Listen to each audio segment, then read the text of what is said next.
बिस्मिल्लाहिर्रहमानिर्रहीम। आज हम डिस्कस करेंगे स्टैटिस्टिक्स 1। उसका लेक्चर हमारे पास 16 है। हमारे चैनल का नाम आसफ महमूद एपी मैथमेटिक्स है।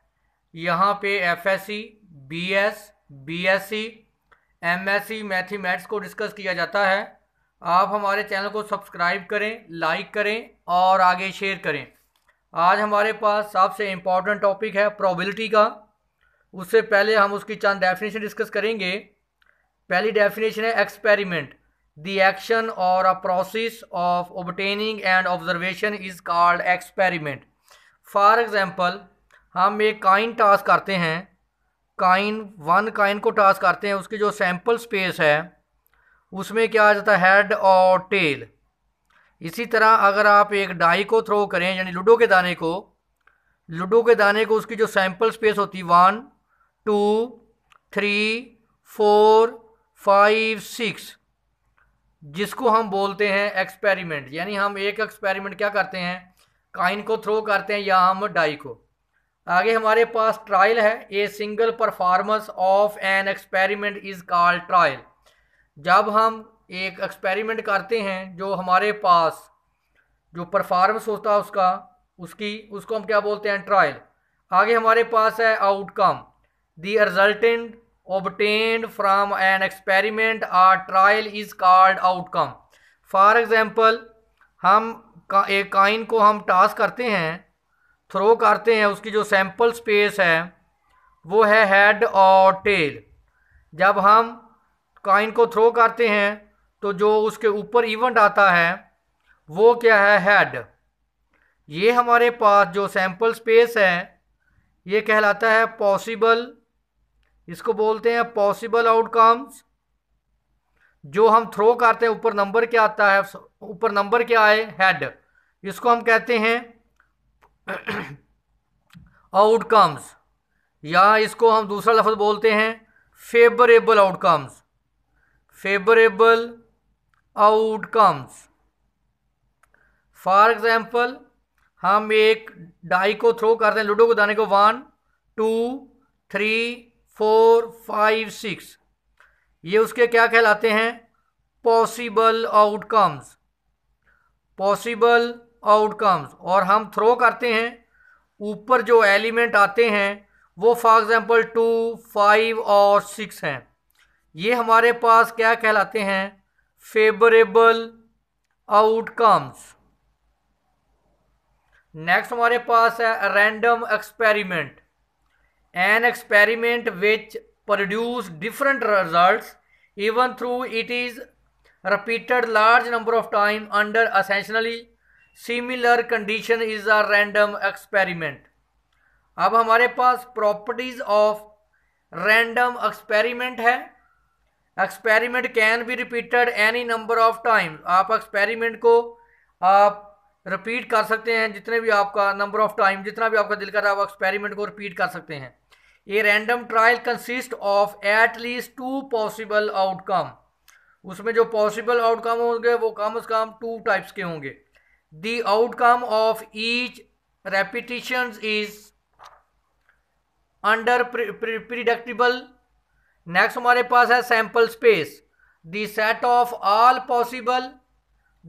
All possible outcomes of a random experiment is called sample space। it will be denoted by S। देखें, जब हम वन काइन को टास्क करते हैं तो हमारे पास जो सैंपल स्पेस है वो क्या हो सकती है, पॉसिबल आउटकम हेड या टेल। अगर आपके पास 2 काइन है, 2 काइन है, head head, head tail, tail head, tail tail, यानी दोनों काइन पे हेड आ सकता है, पहले पे हेड दूसरे पे टेल, पहले पे टेल दूसरे पे हेड, या दोनों पे टेल टेल। इसी तरह अगर आप एक डाई को थ्रो करेंगे, उसकी पॉसिबल आउटकम 1 2 3 4 5 6, ये हमारे पास क्या है, सैंपल स्पेस, जो क्या है, पॉसिबल आउटकम्स। नेक्स्ट हमारे पास डेफिनेशन है sample point, each outcome in a sample space is called an event of a sample space और सिंपली इज सैंपल पॉइंट। देखिए, हमारे पास एक सैंपल स्पेस है, काइन ले लें या आप दो काइन, टू काइन की ले लें sample space, two coins, head head, head tail, tail head, tail tail. अब जब आप थ्रो करें तो ऊपर इवेंट क्या आए हमारे पास, यानी हेड हेड आ जाए या आपके पास टेल हेड आ जाए। अगर आप थ्रो करेंगे डाई को 1 2 3 4 5 6, अगर आपके पास सैंपल स्पेस क्या आ जाए 1 आ जाए या क्या आ जाए 6 उसका इवेंट, तो इसको हम कहते हैं सैंपल पॉइंट। जो सैंपल पॉइंट होते हैं वो हमेशा जो सैंपल स्पेस है उसका क्या होते हैं, सबसेट। नेक्स्ट हमारे पास डेफिनेशन है event. N event is a subset of a sample space, it will be denoted by capital letters. For example, हमने एक डाई को थ्रो किया 1 2 3 4 5 6, ये हमारे पास क्या है, सैंपल स्पेस। जो हमारे पास क्या होता है, पॉसिबल आउटकम्स। अब हम इसमें से कुछ एलिमेंट ले लें, ए फॉर एग्जांपल 1 2 3, तो देखें जो ए है वो सैंपल्स, देखिए 1 भी इसमें है, 2 भी है, 3 भी है। जो ए है वो एस का क्या है, सबसेट। जो एस का सबसेट होता है वो क्या कहलाता है, इवेंट। इस तरह हम अगर बी इवेंट ले लें, इवन नंबर्स 2 4 6, तो देखें ये किसका सबसेट है, सैंपल स्पेस का। तो बी सबसेट ऑफ एस, तो बी को हम क्या बोलेंगे, event of sample space S. जो बी है वो एस का क्या होगा, इवेंट होगा, और मस्ट है कि जो बी है वो सबसेट क्या हो, एस। नेक्स्ट हमारे पास डेफिनेशन है, very very important, sure event या certain events. An event which include all of samples point of a sample space is called sure event या सर्टन इवेंट। देखें आपके पास जो सैंपल स्पेस है डाई की 1 2 3 4 5 6, ये हमारे पास सैंपल स्पेस है। अगर जो आपके पास इसका इवेंट है वो भी किसके बराबर आ जाए, सैंपल स्पेस के 1 2 3 4 5 6, यानी सैंपल स्पेस और इवेंट क्या हो, इक्वल हो, तो वो जो इवेंट होगा, ये हमारे पास यहाँ इवेंट है उसको हम कहेंगे सोयर इवेंट, या बेटा हम इसको कहते हैं सर्टेन इवेंट। नेक्स्ट डेफिनेशन है सिंपल इवेंट। सिंपल इवेंट है जिसमें सिर्फ एक ही एलिमेंट कंटेन करे। N event is called a simple event if it is include only one sample point. जैसे हम हमारे एक काइन को थ्रो करते हैं, थ्रो अ वन काइन, उसकी सैंपल स्पेस हेड या टेल, तो हमारे पास जो इवेंट हो ए ले लें, उसमें क्या है, हेड आए, यानी उसमें एक ही सैंपल पॉइंट हो, तो इसको हम बोलते हैं सिंपल इवेंट। आगे हमारे पास है कंपाउंड इवेंट, जिसमें एक से ज़्यादा एलिमेंट हो। जैसे हमारे पास एक सैंपल स्पेस आएगी 1 2 3 4 5 6, अ सिंगल डाई। जब आप इसका इवेंट लेंगे, इवेंट मैंने बोला है कि जो एस का जो सैंपल स्पेस का क्या हो, सबसेट। आप कोई से ले लें 2 5 6, देखें अगर तो एक ही एलिमेंट होगा उसको सिंपल इवेंट कहेंगे, अगर एक से ज़्यादा एलिमेंट होंगे उसको हम कंपाउंड इवेंट बोलेंगे। तो देख लें, an event is called compound if it is include more than one sample point. एक से ज़्यादा सैंपल पॉइंट होंगे उसको हम कहेंगे compound events. Independent event, two events A and B are said to be independent if the occurrence of one event does not affect occurrence of other event, यानी एक event दूसरे इवेंट्स से effect ना हो तो उसको हम कहते हैं independent event. For example, in tossing a two coins the occurrence of head on one coin does not affect occurrence of head on other coin. Dependent event, two events A and B are said to be dependent if occurrence one of event affect occurrence of an other event, यानी जो आपके पास event A और B है उनकी occurrence एक दूसरे पे depend करे, उसको हम कहते हैं डिपेंडेंट इवेंट। आगे है म्यूचुअली एक्सक्लूसिव इवेंट। दो इवेंट, जैसे हमारे पास ये सैंपल स्पेस एस है, ये इवेंट ए है और ये इवेंट क्या है बी। अगर A and B are disjoint sets हों, डिसजॉइंट सेट्स इसका मतलब कि A intersection B, A intersection B, A intersection B is equal to 5, यानी दोनों में कोई कॉमन पॉइंट ना हो, यानी दोनों एक दूसरे पे ओवरलैपिंग ना करें।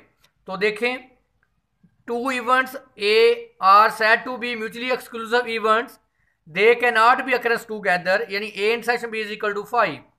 जैसे हमारे पास सैंपल स्पेस एस है 1 2 3 4 5 6, मैंने इसके दो इवेंट ले लिए 1 और 2 और 3 और 4।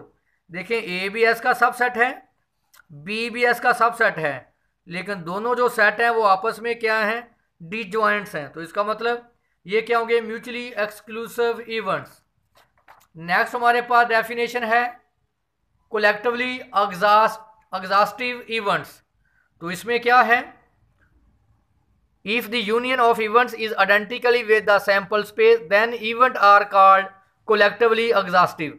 यानी हमारे पास दो या दो से ज़्यादा इवेंट्स हों, उनका यूनियन लें, वो सैंपल स्पेस के बराबर आ जाए, तो हम कहेंगे जो इवेंट्स हैं वो कलेक्टिवली एग्जॉस्टिव इवेंट्स हैं। फॉर एग्जांपल हमारे पास एक कॉइन है, सॉरी डाई है, लूडो का दाना 1 2 3 4 5 6, सिंगल डाई पे जो पॉसिबिलिटी होती है वो 1 से लेकर के हैं 6 तक।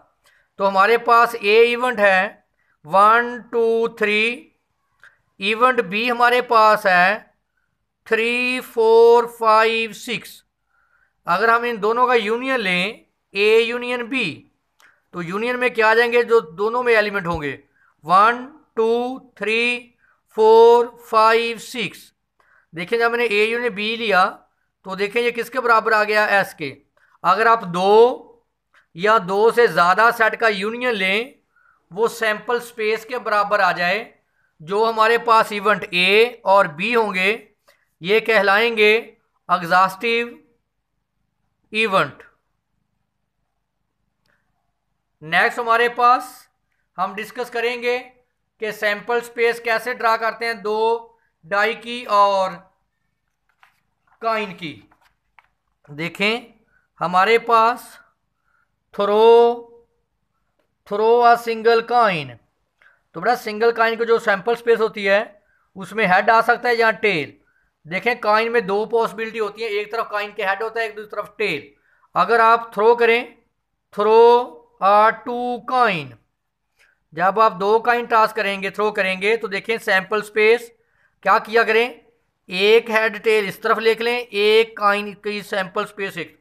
देखें एक कॉइन की सैंपल स्पेस क्या, हेड और टेल, एक हेड टेल हॉरिजॉन्टल लिख लें, एक हेड और टेल को आप वर्टिकल लिखें। मिलाएं इसको, head head, head tail, tail head, tail tail, क्या बनेगी सैंपल स्पेस, 4 एलिमेंट आएंगे, head head, head tail, tail head, tail tail. अगर आप थ्रो करेंगे, थ्रो 3 कॉइन्स, अगर आप 3 कॉइन थ्रो करेंगे तो देखें फिर सैंपल स्पेस कैसे बनेगी। आप क्या करें, 3 कॉइन है, ए कॉइन की सैंपल स्पेस एक तरफ लिख लें और 2 की सैंपल स्पेस, देखिए 2 की ये सैंपल स्पेस है, एक की एक साथ 2 की, head head, head tail, tail head, tail tail, 2 head ये हो गए और एक 3 हेड हो गए। मिलाएं इसको इसके साथ, हेड हेड हेड, हेड देखें head head tail, head head tail head, मिलाएं इसके साथ, हेड टेल टेल। अब इसको इसके साथ मिलाएं, tell head head, tail head tell, मिलाएं इसके साथ, टेल टेल हेड, इसके साथ मिलाएं, टेल टेल टेल। तो क्या बनेगी सैंपल स्पेस 3 की, head head head, head head tail, head tail head, head tail tail, tail head head, tail head tail, tail tail head, tail tail tail. तो देख लें इसमें कितने, इसमें एलिमेंट कितने थे, नंबर ऑफ सैंपल स्पेस 2, इसमें नंबर ऑफ एलिमेंट 4, इसमें नंबर ऑफ एलिमेंट्स 8। बड़ा जब आप लिखते हैं n ऑफ s, इसको पढ़ते हैं number of element in sample space. तो देखें इसमें नंबर ऑफ एलिमेंट कितने, 1 2, इसमें कितने 1 2 3 4, इसमें कितने 8। तो मैं आपको इसका फार्मूला बताता हूँ आप नंबर ऑफ एलिमेंट फाइंड करने का। Number of sample space S हमारे पास आएगी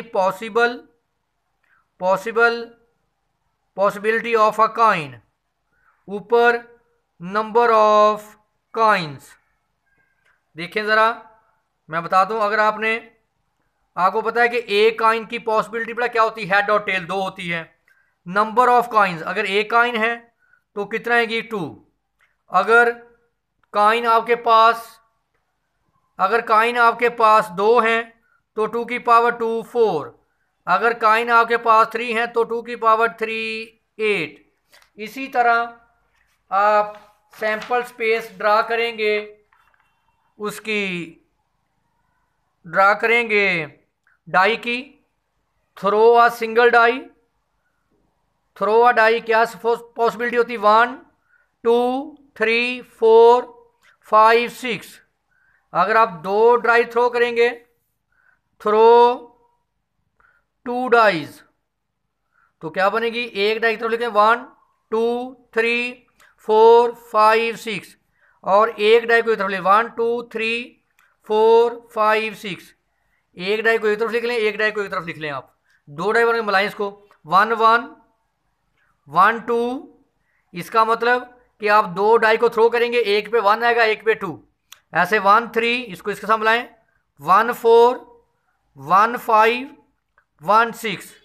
ये आएगा 2 1 2 2 2 3। देखें 2 3 2 4 2 5 2 6 3 1 3 2 3 3 3 4 3 5 3 6 4 1 4 2 4 3 4 4 4 5 4 6।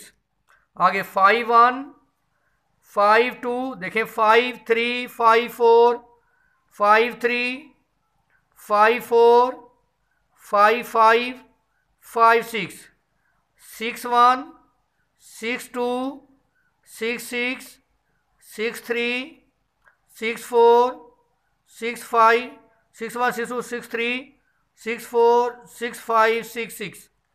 ये टोटल बनेंगी 36। आप काउंट कर सकते हैं, एक रो में 6 हैं तो 6 में कितनी होंगी, 36। ये हमारे पास वेरी वेरी इंपॉर्टेंट लेक्चर है प्रोबेबिलिटी का। अगर इसमें कोई इशू हो तो आप मुझसे डिस्कस कर सकते हैं।